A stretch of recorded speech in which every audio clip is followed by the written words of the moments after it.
Hi everyone, this is Killshot from 999 Gaming. Wanted to post a video for a game that's been out a couple months called DomiNations. Here you can see I'm in the startup phase of setting up my username. You can see he says soon the whole world will fear Killshot. So a little bit of foreshadowing.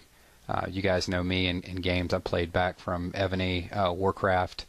I'm actually in between. Got some Clash of Clans wars going on right now.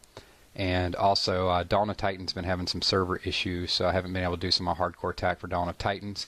And I fumbled around and found this game. So here we go. I'll tell you a little bit about the gameplay, a little bit of the overview.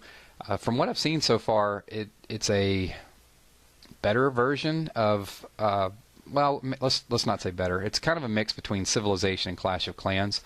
The gameplay, the building, and the strategies are pretty intense from what I've seen. For example, is you can build roads, and the roads actually connect your commerce, and you get a bonus for those. So I'll go through a little bit of the video and show you some of the different building types as I advance. Like I said, this is a startup video, so this is really me kicking off, and within a couple of weeks, I'm sure I'll have a pretty good grasp of it, and also a pretty detailed village and some attacking and some rankings and some other things. So here you can see I built a marketplace, and you can. One nice thing is if it's a real quick build, it's under, I think it was 5 minutes there, you can actually hit the button and it'll finish it for free. A couple things are a little, well, I'm not going to say misleading, but a little bit tricky, is you can get civilians to help hunt and build things. But for example, in Clash of Clans, one builder will sort of build a hut, and here it looks like you have more builders or civilians, but it takes multiple civilians in order to build buildings, so it's a little bit tricky.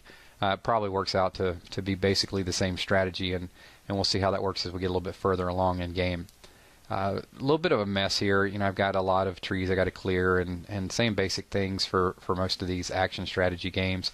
One cool feature of this, you can see there's a little stag and also some deer, is when your civilians aren't busy, they will you can click on these things and they'll hunt them down. And that's actually one of the quest lines that the little gray-haired guy over in the corner gives you.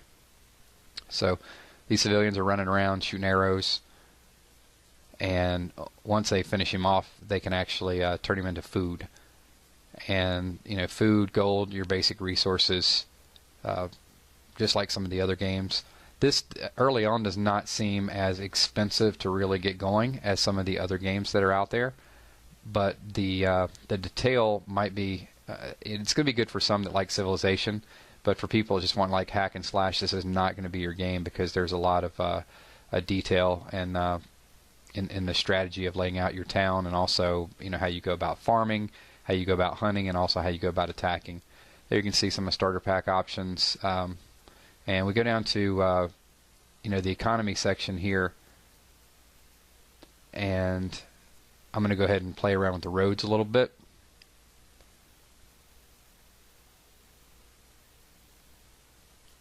And there it says each building you connect to your town generates extra gold. So I'm going to build the roads here, and then later on I'm going to move them around a little bit just to make sure everything is connected that I want to be connected. So we'll go ahead and click on a couple of those things there. It's pretty cheap to build.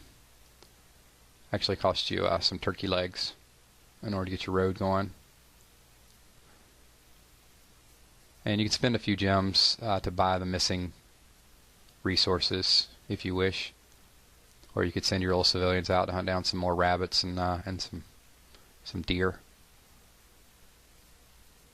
As I said a little bit earlier, it's a real bad layout. I have to get used to the editor and the mechanics of how I want my city to look.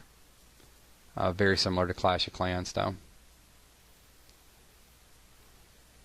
And once this the road starts generating, you can just click on, there's a little caravan that goes up and down. You can also buy caravans, and that's the way you farm your gold. So here's one of the fruit trees. This is kind of a neat aspect too, is you have trees and you also have gold mines. So what you can do is have your civilians go over when they're not busy building other stuff, and every few minutes, I think it might be 15-minute cooldown, something along those lines, is you can just harvest it.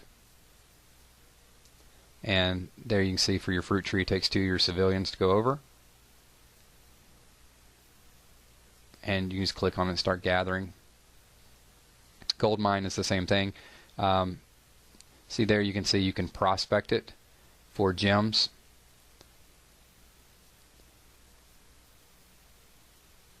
And I'm just going to move those over here out of the way just to kind of start sorting some things out.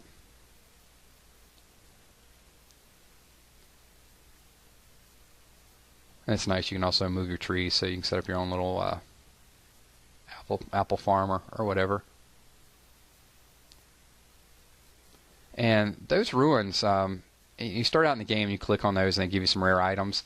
I'm not sure if they regenerate or anything happens to them yet. As I said, I just started playing this. I'm just going to keep them to the side. You can sell them for, it's a couple hundred food I think you get for them. But I'm just going to keep them just as a design a little bit longer. I really don't need a couple hundred food. And if they're completely worthless later on in the game, then I'll just remove them. You know, here you can actually, another interesting feature of this is you can do some barter in your market, in your mill.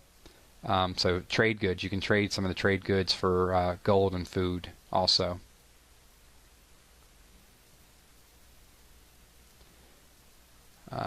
This is similar to when you start out in Clash of Clans, you have your little trees and your boulders that are in the way. You got some obstacles here too that you're going to need to clear out. The outside of the map is mostly forest as well too, so it gives you a lot of room for expansion. I've seen a couple players have been playing for a couple of months, and yeah, it's the detail and what you can do with the city. There's like basically a body of water over on the right, and then over to the left you can have like a big gate that you go through. So you'll be able to build walls. You're going to be able to build roads. You're going to be able to upgrade your defenses. You have a garrison. You also have towers. I'm going to talk about those in the next. There's Stone Age and then Bronze Age. So what I'll do is, as each age comes about, I'll just scroll through and just take a snapshot of my city, do a quick video. I'll show you some of the building structures, and especially as I get deeper into the game and start doing a little bit more attacks, we'll talk about some strategies there of how to go after other players. We're just going to move these in just so they're all connected to my road. You see the market is not touching, so I'm just going to move that up and just tighten everything up in the city. It gives me a little bit extra room. And you can see it's starting to take shape a little bit. It looked a little worse when we first started this video, but now once we move a couple of these things up, we'll have the base of a city there. You can see I clicked on the road, actually got my gold bonus.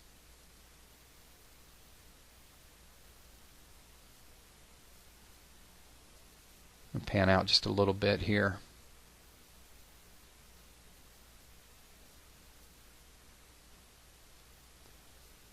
Move the mill in a little bit tighter, and I can't upgrade these fixtures until I advance to the next age.